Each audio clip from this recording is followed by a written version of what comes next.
Обода Лондон BBC. Саламатсыздарбы, элер алык жана спорт жаңылыктары менен тааныштырып, Эрмек Максутова. Испанияда 2 террордук чабуулда 14 киши мерт кетти. Чабуулду уюштурган адам изделүүдө. Сталин режими башталгандан бери 80 жыл өткөндөн кийин андан жапа чеккендерге Москвада эстелик тургузулууда. Бул жумадагы клик берүүбүздө окумуштуулар роботтор аркылуу топ болгондордун жүрүм-турумун изилдеп жатат.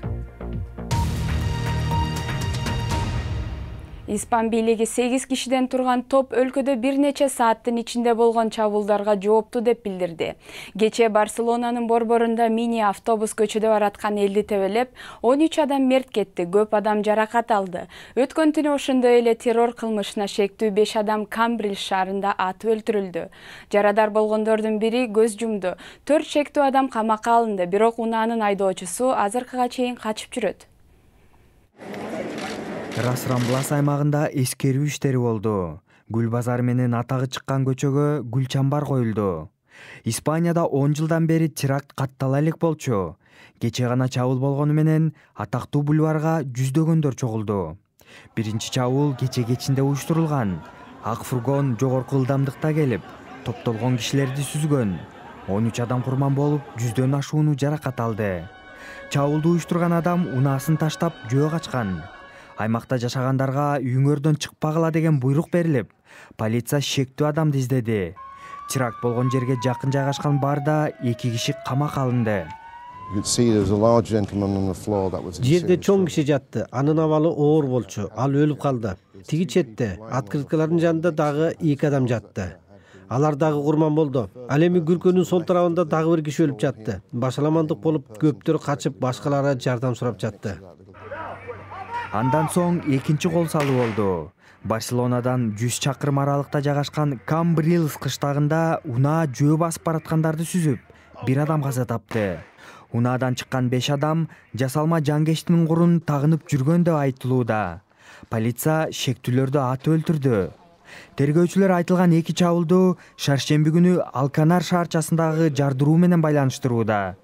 Чабуулда бир адам курман болуп, имаратта 20 газ канистри табылган. Ал тапта Рас-Рамбластагы чабуулда унаа айдаган адам дале изделүүдө.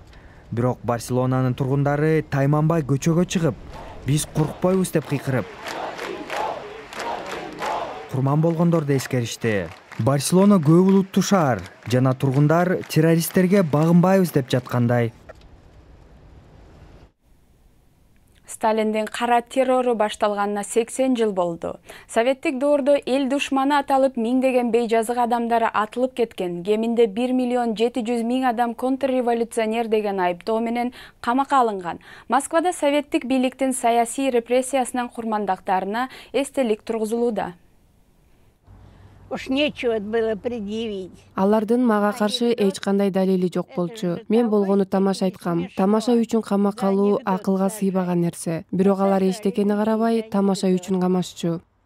Вера Голубева тарых боюнча мугалим эле. Ал эл душманы деп аталып, Сталиндин эмгек лагерине жөнөтүлгөн. Эми Орусия саясий репрессияда жабыркагандарды эскерүүдө. Жазыксыз адамдарды эскерип, мамлекетте саясий репрессияга кабылгандар үчүн биринчи жолу эстелик тургузулууда. Сталиндин режими миллиондогондорду камакка алып контрреволюционер деген айыптоо менен эч соту жок атып өлтүргөн. Жаңы айкелге кайгынын дубалы деген ат беришти. Анын бийиктиги 30 метр болуп, СССРде саясий репрессияга кабылгандардын баарын эскерүү үчүн тургузулат. Бирок Орусияда тарыхтагы кейиштүү окуялар башкача өңүттө айтылган учурлар бар. Мисалы Сталинди нацист Германияга каршы согушта СССРди жеңишке алып барган адам катары таанышат. Жаңы айкел Сталиндин кылмыштарын калктын эсине салып турмакчы. А ее нужно раскрыть, чтобы люди знали и чтобы не было. Ал окуялар ачык айтылыш абзел. Көптөр зордук зомбулукту билет, бирок алар ачык айтпайт. Биз тарых кайталанат деп айтабыз, бирок бул өтө чоң каратак болуп жатат. Кудай сактасын, ал эч качан кайталанбасын. Бирок тилекке каршы ошол системаны колдогондор да бар. Но сторонники этой системы еще существуют, к сожалению. Түзөбодо BBC, эми күндүн башка кабарларынан тизмеге. Финляндиянын полициясынын айтымында Турку шаарында бир нече адамга бычак менен кол салган кишиге ок атып, ал бутунан жарадар болуп кармалды. Полиция тургундарды сыртка чыкпай, шаардын борборунан алыс болууга үндөдү. Окуя Путори базарынын аянтында болду. Аймакта тартылган сүрөттөрдүн биринде бир адам жерде жатканы көрүнөт. Эл аралык кызыл чырым уюмунун айтымында Сьерра-Леонеде суу ташкындан пайда болгон жер көчкүнүн алдында калып, кеминде 400 адам курман болду. Фритаун шаарынын чет жакасында болгон кырсыктан кийин дагы 600 адамдын дайыны жок. Бейшемби күнү 300 адамдын сөөгү массалык түрдө жерге берилди. Эл аралык кызыл чырым уюму Түштүк Азияда суу ташкындын айынан кеминде 16 миллион адам жабыркап жатканын билдирди. Бангладеш менен Непал өлкөлөрүнүн 1/3 бөлүгү суу каптады. Көп аймактарда тургундар үй жайы бузулуп, суу жана тамаксыз калды. Үстүбүздө жылдын башында USS Fitzgerald аталган аскердик кеме башка кеме менен кагылышканына байланыштуу 10 аскер дисциплинарлык тартипке салынат. Июнда Филиппиндик жүк ташыган кеме менен Япон деңизинде кагылышып, 7 адам өлгөн. Кемени башкаргандар мындан ары кеме ичинде иштебейт. Дүйнөдө эң бай адам ким? Ошондой эле роботтун жардамы менен кумурскаларды изилдесе болобу? Бул жана башка технология жаңылыктарын апталык кликберибизде токтолобуз. Билл Гейтс Microsoft компаниясындагы 4,5 миллиард доллардан ашуун бааланган үлүшүн кайрымдуулукка жумшады. Демек, 90 миллиард доллар байлыгы бар делген Microsoft'тун негиздөөчүсү компаниясынын 5%-на тете үлүштү кайрымдуулук максатында жумшайт.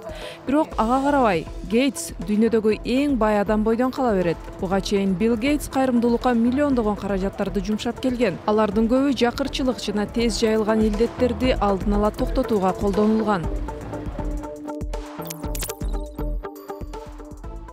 Ал тапта Google компаниясы сөз менен башкаруу программасын кеңейтип, 30 жаңы тилде жана диалектте иштей баштады.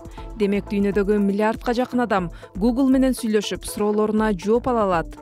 Программага кошулган жаңы тилдер негизинен Азия жана Африка чөлкөмүндөгү мамлекеттерге таандык. Okay, Google, turn on the hall lights.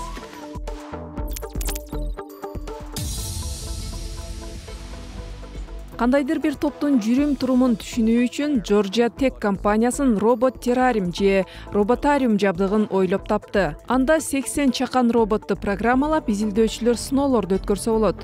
Мисалы, кумурскалар кантип лидерин же кумурска ханышаны тандаарын аныктаса болот.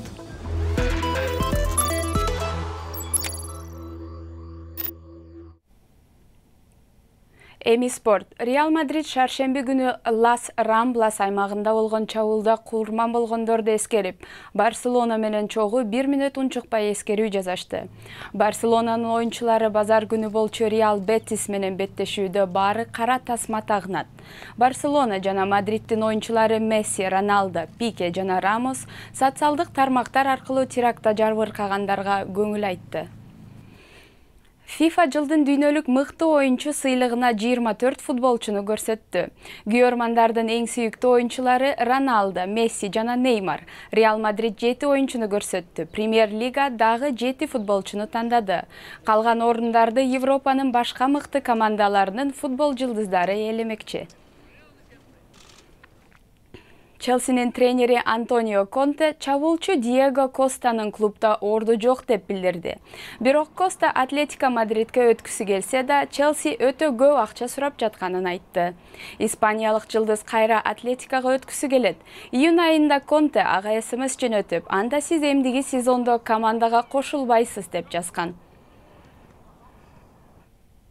Жаңылыктардын соңунда Фламингонун балапаны жөнүндө. Сингапурдун Журон канаттуулар паркында Squish аттуу фламинго балапаны асфальтта кыйналбай басуу үчүн атайын өтүктүү болду. Бут кийимдин өңү жарашпаса да, жагымдуу көрүнөт экен.